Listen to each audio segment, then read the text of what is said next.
Hey, so everyone and their brother's running for president this election, and that has some benefits and some consequences. I'm still going to do this, even though I have probably zero people paying attention to me right now, but that's okay, the night is young. So I guess this is the part where I'm supposed to separate myself from all the other candidates and tell you, hey, I'm the guy for the job. Okay, so well, I mean, realistically, this is all stuff people would want to know anyways. So, I've never been in a political office before. I've never held an office. Um, yeah. So, the first thing people are going to say is, oh, well, if you never held office before, what makes you think you can run for president? Well, the reality is that if an average Joe off the street, like myself, can't function in the office of the President of the United States, there's something really wrong here. Something's really screwed up. There shouldn't be barriers to public service, elected public service. Now, we see how this is really the case with some elected officials because there's quite a few of them that are dumb as dirt. And really, they're just nothing but overglorified mouthpieces. Let's see what else. I'm probably the only candidate in American history to have dropped out of college twice. That's a thing. But I'll let you determine whether or not I have the intellectual capacity to hold the office. I mean, that's the whole point of voting anyways, is for you to decide.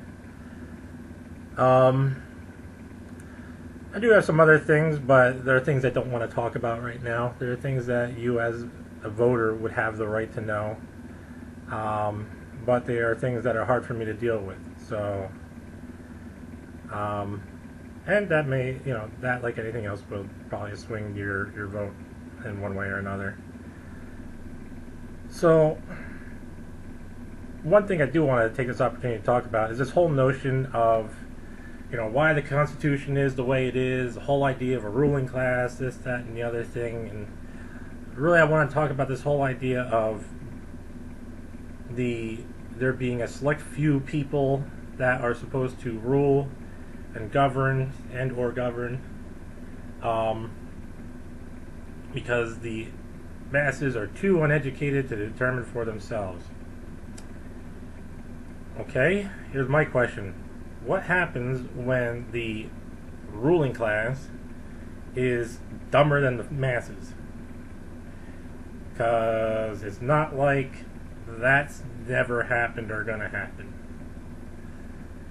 So, in that case, is it really beneficial to have a few people determining for the many how things are gonna work? Realistically, there's not a whole lot of difference other than the feels. That's it, just the feels.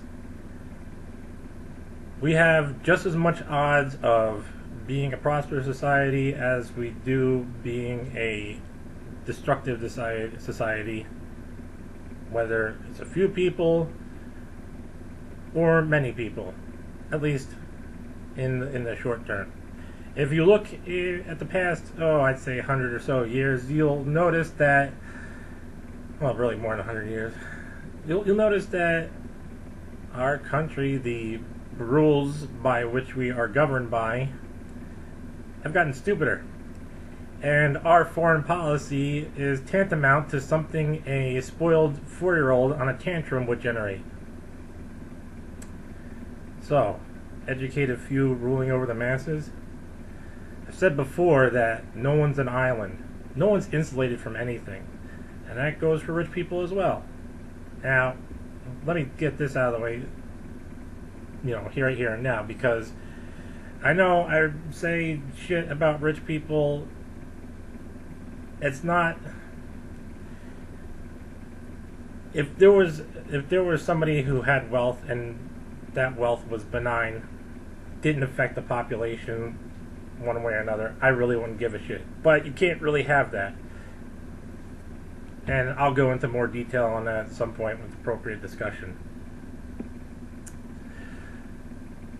But continuing what I was talking about before, no one's an island.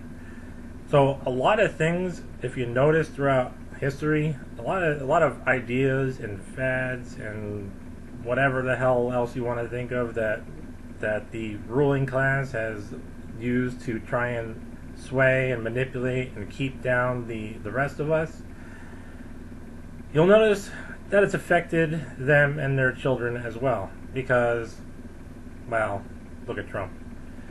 Trump is a perfect example of that. The guy's not too bright. And he went to college. And he's supposed to be part of the ruling class. I would say his IQ is probably below average. And if he's below average, that really throws out the whole idea of uneducated masses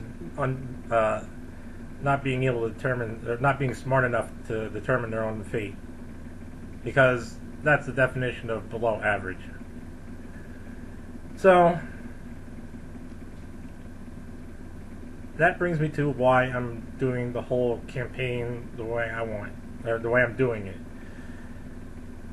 You know, you have Sanders announced he's going to run for president, and so he raised $6 million or some shit like that, and all these people want to come work with him. Me, I don't want to raise any money. I don't want to fly around, do all the talk shows and all that bullshit. Because, like I said before, this isn't about me. If we, as a people, are going to survive and have a future, then we, as a people, as a society, as every one of us, we have to evolve. We have to evolve in the way we think, the way we do things, and that comes with some sacrifices that not many of us want to make. But what's the alternative? I mean, you can lie to yourself and say, hey, things will be great, yada yada, this, that, and the other thing, no matter what. You can hold on to whatever belief you have and hope in one hand and shit in the other and see which one fills up first.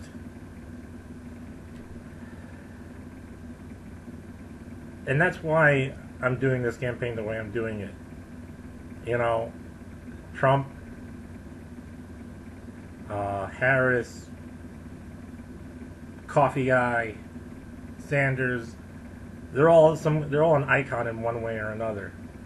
I don't want to be an icon. If this campaign results in me being an icon, then realistically, I'll have failed in what I'm trying to do here. Because this is about all of us, not just one person.